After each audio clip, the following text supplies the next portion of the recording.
আজকে আমরা সপ্তম শ্রেণীর প্রথম পর্যায়ক্রমিক মূল্যায়ন 2026 সালের পরিবেশ ও বিজ্ঞান বিষয়ে সম্পূর্ণ উত্তর সহ নমুনা প্রশ্নপত্র সেট 4 এবং 5 সম্পর্কে আলোচনা করব।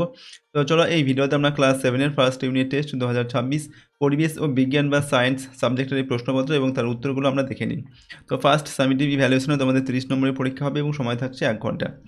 দেখো এখানে প্রথমে আমরা 1 নম্বর থেকে যে প্রশ্ন রয়েছে সঠিক উত্তরটি নির্বাচন করে এখানে লিখতে হবে যে কোনো 12টি 1 × 12 = 12। 1 নম্বর থেকে বলা হচ্ছে জলের পরিমাণ সবচেয়ে বেশি থাকে লালাতে, যকৃতে, হৃৎপিণ্ডে না পেশিতে। সঠিক উত্তর হবে লালাতে। 2 নম্বর ফারেনহাইট স্কেলে থার্মোমিটারের নিম্ন স্থিরাঙ্ক হলো 0 ডিগ্রি, 32 ডিগ্রি, 100 ডিগ্রি না 212 ডিগ্রি। তো ফারেনহাইট স্কেলে থার্মোমিটারের যে নিম্ন স্থিরাঙ্ক সেটা হচ্ছে 32 ডিগ্রি ফারেনহাইট। তারপর নখ ও চুলে যে প্রোটিন থাকে তা হলো কেরাটিন, টেন্ডন, লাইসিন না মায়োসিন। তো নখ ও চুলে থাকে কি কেরাটিন নামক প্রোটিন। 4 নম্বর দেখে লিনতাপ পদার্থের অবস্থান্তর ঘটায়, উষ্ণতার পরিবর্তন ঘটায়, উভয়ে ঘটায়, কোনোটি ঘটায় না। তো লিনতাপ কী করে? পদার্থের অবস্থান্তর ঘটায়, এক অবস্থা থেকে অন্য অবস্থায় পরিবর্তন করে। তারপর দেখো 5 নম্বর দেখে সালফেট মূলকটি হলো, এখানে দেখো 4টি অপশান দেওয়া আছে। তো সালফেট মূলকটি হবে অপশান সি এরটা, ঠিক আছে, SO2 আর নিচে হচ্ছে 4, ঠিক আছে। তারপরে 6 নম্বর দেখার প্রশ্ন, কাপড় কাচা সোডা ও লঘু মিউরিয়াটিক অ্যাসিডের বিক্রিয়ায় যে গ্যাস উৎপন্ন হয় সেটা হচ্ছে H2SO2, এই NH3 না CO2। এখানে উত্তর হবে CO2 অর্থাৎ কার্বন ডাই অক্সাইড। কার্বনের যোজ্যতা হলো 1, 2, 3 না 4, উত্তর হবে 4। এরপর হচ্ছে টিনের চিহ্ন, এখানে দেওয়া আছে টিন, TN, TISB না SN। তো টিন এর চিহ্ন হবে SN। 9 নম্বর দেখে ফারেনহাইট স্কেলের অংশাঙ্কনের 1 ঘর সেলসিয়াস স্কেলের 1 ঘর, 9-এর 5 ঘর, 5-এর 9 ঘর, 100 ঘরের সমান। উত্তর হবে 5-এর 9 ঘরের সমান। তারপরে দেখো বাষ্পীভবনের বিপরীত প্রক্রিয়াকে বলা হয় কি? কঠিনীভবন, গলন, ঘনীভবন না স্ফুটন বলে। তো বাষ্পীভবনের যে বিপরীত প্রক্রিয়া তাকে বলা হয় ঘনীভবন। 11 নম্বরে হচ্ছে জলে দ্রবীভূত ভিটামিন হলো A, E, K না C। উত্তর হবে C। তারপরে হচ্ছে গয়টার নামক রোগটি যে খনিজ মৌলের অভাবে হয় সেটি হলো CaFeI2MB। এখানে উত্তর হবে I2, অর্থাৎ আয়রন এর অভাবে গয়টার রোগ হয়। 2 নম্বরের নিচের প্রশ্নগুলির অতি সংক্ষেপ উত্তর লিখতে হবে। 1 × 6 = 6। প্রথম হচ্ছে নাম্বার 1-এ মারাসমাস কি? উত্তর লিখবে মারাসমাস হলো শিশুদের অপুষ্টিজনিত একটি রোগ যা মূলত প্রোটিন ও ক্যালোরির অভাবে ঘটে থাকে। এরপর দেখো 2 নম্বর দেখে এসআই পদ্ধতিতে তাপের একক কী? তো এসআই পদ্ধতিতে তাপের একক হচ্ছে জুল। এরপর 3 নম্বরে হচ্ছে বিক্রিয়াজাত পদার্থ শনাক্ত করো। এখানে দেওয়া আছে K2KClO3 তাপ, এখানে কি হবে সেটা আমাদের লিখতে হবে। অর্থাৎ এটার সঙ্গে এটাকে এই যে 2KClO3 এটাকে তাপ প্রয়োগ করলে আমাদের কী কী পদার্থ উৎপন্ন হবে সেটা লিখতে হবে। তো এখানে কী কী উৎপন্ন হবে? KCl পটাশিয়াম ক্লোরাইড আর হচ্ছে O2 অক্সিজেন উৎপন্ন হবে। তারপর প্রোটিনের গঠনগত উপাদান হলো, উত্তর হবে অ্যামাইনো অ্যাসিড। নেক্সট হচ্ছে Fe2O3 প্লাস 2Al সমান ড্যাশ প্লাস Fe, এখানে হবে Al2O3 প্লাস 2Fe, ঠিক আছে। জলের বাষ্পীভবনের লিনতাপ কত? উত্তর হবে 540 ক্যালোরি পার গ্রাম। 540 ক্যালোরি পার গ্রাম, এটা হচ্ছে জলের বরফের বাষ্পীভবনের লিনতাপ। পরের প্রশ্ন 3 নম্বর দাগে নিচের প্রশ্নগুলির উত্তর দিতে হবে যে কোনো 6টি। 2 × 6 = 12, অর্থাৎ প্রশ্নের মান 2 নম্বর করে। প্রথমে 1 নম্বর দাগে স্কারভি ও রিকেট রোগ কোন কোন ভিটামিনের অভাবে হয়? তো ভিটামিন সি এর অভাবে স্কারভি রোগ হয় এবং ভিটামিন ডি এর অভাবে রিকেট রোগ হয়। 2 নম্বর হচ্ছে 212 ডিগ্রি ফারেনহাইট সেলসিয়াস স্কেলে কত হবে? তো দেখো আমরা জানি C/5 = F - 32/9, ঠিক আছে। এখানে C/5 তো এখানে F এর মান কত দেওয়া আছে? দেখো 32 ডিগ্রি 212 ডিগ্রি ফারেনহাইট দেওয়া আছে। তো আমরা F এর জায়গায় 212 বসাবো, -32/9। বা এবার দেখো আমরা কী করছি, C/5 = এই 212 থেকে 32 বিয়োগ করলে 180/9 হবে, ঠিক আছে। বা C/5 এটাকে যদি আমরা 180কে 9 দিয়ে ভাগ করি কী হবে? 20 হবে। তো C/5 = 20। বা C = এই 5 আর 20 গুণ হয়ে যাবে, 5 × 20 = 100।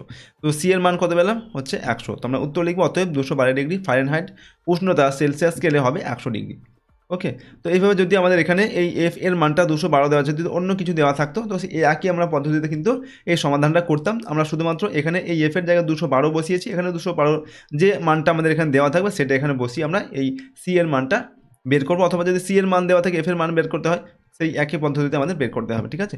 এরকম প্রশ্ন কিন্তু আমাদের পরীক্ষাতে একটা দেয়। এরপর দেখো 3 নম্বর দাগে কার্বন পরমাণুর গঠন চিত্র অঙ্কন করো। কার্বনের পরমাণু ক্রমাঙ্ক 6 এবং ভর সংখ্যা হচ্ছে 12। তো দেখো এখানে আমরা কার্বনের যে গঠন চিত্র সেটা আঁকতে হবে। তো কার্বনের পরমাণু ক্রমাঙ্ক 6 মানে হচ্ছে কার্বনের যে প্রোটন সংখ্যা সেটা হবে 6, এবং প্রোটন যদি 6 হয় তাহলে ইলেকট্রনও কিন্তু 6টা হবে, ঠিক আছে। তো কার্বনের তো ইলেকট্রন হচ্ছে দেখো 6টা থাকবে, প্রথম কক্ষে হচ্ছে 2টো থাকবে, বাকি 4টে থাকবে সেটা হচ্ছে দ্বিতীয় কক্ষে থাকবে, ওকে। আর কার্বনের হচ্ছে দেখো ভর সংখ্যা দেওয়া কত 12, তো ভর সংখ্যা 12 তার মানে কত হবে প্রোটন হচ্ছে এখানে আমাদের নিউট্রন সংখ্যা কত হবে, নিউট্রন সংখ্যাও 6 হবে। কেন না 12 থেকে আমাদের 6 প্রোটন সংখ্যা বাদ দিলে বাকিটা প্রোটন হচ্ছে নিউট্রন সংখ্যা হবে, প্রোটন সংখ্যা প্লাস নিউট্রন সংখ্যা ভর সংখ্যা হয়, তার জন্য এখানে হচ্ছে নিউট্রনটা আমাদের হবে কত 6। তো এইভাবে এটা চিত্র অঙ্কন করে দেখাতে হবে, ঠিক আছে। তারপরে দেখো 4 নম্বর দেখো প্রশ্ন, রাসায়নিক বিক্রিয়া কয় প্রকার ও কি কি। তো রাসায়নিক বিক্রিয়া 4 প্রকার, যথা প্রত্যক্ষ সংযোগ বিক্রিয়া, বিয়োজন বিক্রিয়া, প্রতিস্থাপন বিক্রিয়া আর বিনিময় বিক্রিয়া। তারপর হচ্ছে সমতা বিধান করতে হবে এখানে, এই যে 1 নম্বর দেখে এটা দেওয়া আছে, আর 2 নম্বর দেখে দুটি এখানে মানে দেওয়া আছে, ঠিক আছে। তো এই দুটোকে আমাদের সমতা বিধান করতে হবে, মানে এই যে অ্যারো চিহ্নের বাঁ দিকে আর ডান দিকে যে পরমাণুগুলো দেওয়া আছে এগুলো আমাদের সমান সমান করতে হবে। তো তার জন্য নাম্বার 1-এর যে আমাদের সমীকরণটা রয়েছে, এখানে আমরা কি করব, এখানে দেখো একে এখানে প্রথমটা আমরা লেখার পরে এখানে এই যে হচ্ছে AgNO3 এখানে এর আগে 2 বসবে, আর HNO3 এর আগে 2 বসবে, তাহলে কিন্তু আমাদের এই অ্যারো চিহ্নের বদলে আমরা এখানে সমান চিহ্ন দেবো, সমান চিহ্নের বাঁ দিকের ডান দিকে পরমাণুগুলো সমান হবে। আর 2 নম্বরটা কী হবে, এখানে আমাদের দেখো বসবে AL এর আগে 2 বসবে, আর H2O এর আগেও 2 বসবে, NOOH এখানেও 2 বসবে এর আগে, আর O2 এর আগে 2 বসবে, আর H2 এর আগে কিন্তু 3 হবে। তো এইভাবে এগুলোকে তোমাদের দুই দিকেই হচ্ছে পরমাণুগুলোকে সমান করতে হবে। তারপর 6 নম্বর দেখে প্রশ্ন, অপুষ্টির ফলে শিশুর দেহে কী কী উপসর্গ দেখা যায়। তো 1 নম্বর দেহের পেশিগুলি খুব বেশি ক্ষয় হয়ে যায়, আর 2 নম্বর হাড়গুলি বাইরে থেকে পরিষ্কার বোঝা যায়, 3 নম্বর হচ্ছে চামড়া জায়গায় জায়গায় কুঁচকে যায়, 4 নম্বর হাত পাগুলি সরু হয়ে যায়, 5 নম্বর পেট ফুলে যায়। তো এগুলো হচ্ছে অপুষ্টির ফলে শিশুর দেহে এই উপসর্গগুলো দেখা যায়। গ্রীষ্মকালে কুকুর জীব বের করে হাঁপায় কেন। দেখো কুকুরের দেহে ঘর্মগ্রন্থি নেই, সাধারণত বিভিন্ন প্রাণী প্রচণ্ড গরমে ঘেমে যায় এবং সেই ঘাম দেহ থেকে লিনতাপ নিয়ে বাষ্পীভূত হয়, এতে দেহের তাপমাত্রা নিয়ন্ত্রণ হয়। কুকুরের ক্ষেত্রে এই সুবিধা না থাকায় কুকুর জিভ বের করে হাঁপায়, যাতে জিভ থেকে লালা ঝরার সময় সেই লালা জিভ থেকে লিনতাপ নিয়ে কুকুরের দেহের তাপমাত্রা কমিয়ে দেয়। তো দেখো এখানে আমরা 4 নম্বর সেট আলোচনা করলাম, এরপর আরও একটি সেট আমরা দেখবো, একটি সেটের প্রশ্নোত্তর দেখে নেব, 5 নম্বর সেটের প্রশ্নোত্তর। তো এখানে প্রথমে রয়েছে 1 নম্বর দেখো সঠিক উত্তর বেছে নিয়ে লিখতে হবে, প্রথমে 12টা প্রশ্ন দেওয়া আছে, প্রশ্নের মানে 1 নম্বর করে। দেখো নাম্বার একে দেওয়া আছে Na+ আয়নে ইলেকট্রন সংখ্যা হলো 11, 10, 8 না 12। তো এখানে সোডিয়াম আয়নে, সোডিয়াম আয়নে এখানে ইলেকট্রনের সংখ্যা হচ্ছে আমাদের ইলেকট্রনের সংখ্যা হবে 10। তারপর দেখো এসআইতে তাপের একক হলো ক্যালোরি, জুল, ব্রিটিশ থার্মাল একক না। তো এখানে আমাদের এসআই পদ্ধতিতে তাপের একক হচ্ছে জুল হবে, অপশান বি এরটা।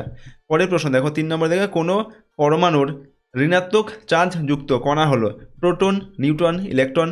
তো কোনো পরমাণুর ঋণাত্মক চার্জ যুক্ত কণা হচ্ছে ইলেকট্রন, আর হচ্ছে ধনাত্মক চার্জ যুক্ত কণা কি প্রোটন, আর নিউট্রন হচ্ছে নিস্তড়িত, নিউট্রনের কোনো আধান থাকে না বা চার্জ থাকে না। ভাত রুটিতে থাকা প্রধান খাদ্য উপাদানটি হলো শর্করা, প্রোটিন না লিপিড। তো ভাত রুটি এগুলোতে কী থাকে, শর্করা থাকে বা কার্বোহাইড্রেট থাকে। 5 নম্বর দেখে দুগ্ধ শর্করাটি হলো গ্লুকোজ, ফ্রুক্টোজ, ল্যাকটোজ। তো দুগ্ধ শর্করাটি হচ্ছে ল্যাকটোজ। পরটা হচ্ছে জিঙ্ক ফসফেটের সংকেত হলো ZnSO4, Zn2PO4(3), Zn3PO4(2). উত্তর লিখবে অপশান সি এটা, Zn3PO4(2). 7 নম্বর দেখা প্রশ্ন, CaCl2 যৌগে ক্যালসিয়ামের যোজ্যতা হলো 2, 3, 1। তো উত্তর হবে 2। এরপর বরফের গলনের লিনতাপ প্রতি গ্রামে 70 ক্যালোরি, 80 ক্যালোরি, 60 ক্যালোরি। উত্তর লিখবে 80 ক্যালোরি। নেক্সট হচ্ছে দেখো শরীরে আয়োডিনের অভাবে যে রোগ দেখা যায় সেটি হলো রাতকানা, গলগণ্ড, রিকেট। তো গলগণ্ড রোগ হয় আয়োডিনের অভাবে। তারপর তাপ পরিমাপ করার যন্ত্রটি হলো ক্যালোরিমিটার, থার্মোমিটার না হাইগ্রোমিটার। তো তাপ পরিমাপ করা হয় ক্যালোরিমিটার যন্ত্রের সাহায্যে। এরপর হচ্ছে ফসফেট মূলকের সংকেত লেখো। এখানে দেখো 4টি অপশন দেওয়া আছে, ফসফেট মূলকের সংকেত হবে SO, ঠিক আছে, 2- নিচে হচ্ছে 4 হবে। শরীরে অ্যানিমিয়া সৃষ্টি হয় যে মৌলের অভাবে, সেটি হলো সোডিয়াম। এরপর আয়রন না আয়োডিন। তো শরীরে অ্যানিমিয়া সৃষ্টি হয় আয়রনের অভাবে। 2 নম্বর দেখেন যে কোনো 6টি প্রশ্নের উত্তর লিখতে হবে, কিন্তু 6 = 6। পরমাণুর কেন্দ্রে কী কী কণা থাকে।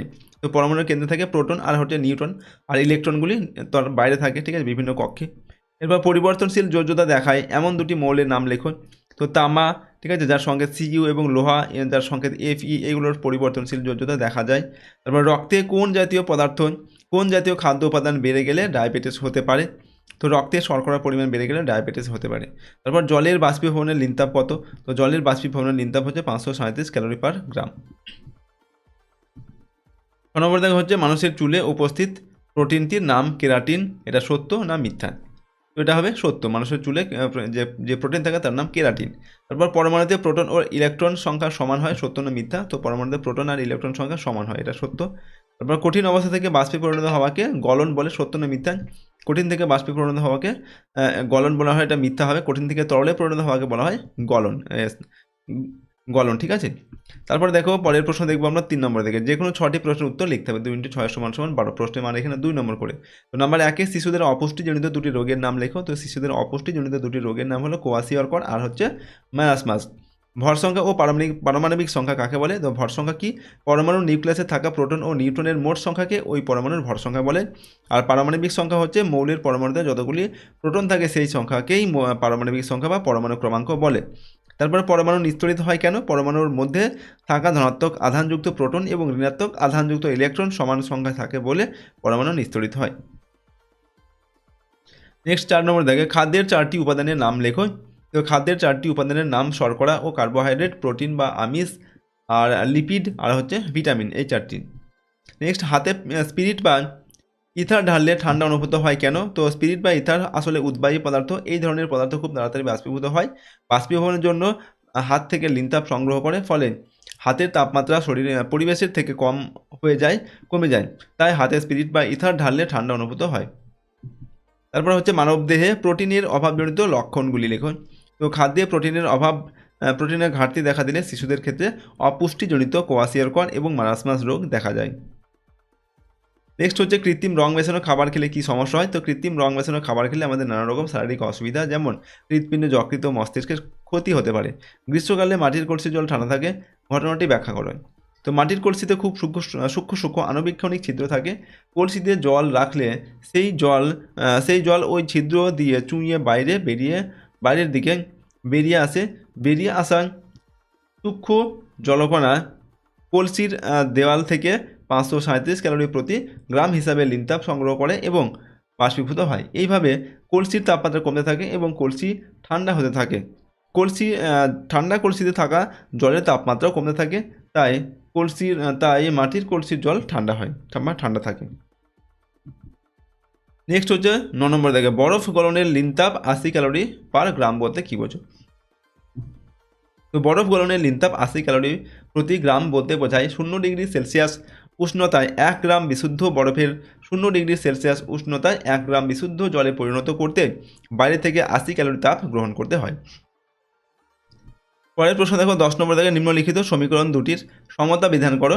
তো এখানে প্রথমে দেওয়া আছে NaOH প্লাস H2SO4, অ্যারো দিয়ে রয়েছে Na2SO4 প্লাস H2O আর N2 প্লাস H2, তারপরে NH3।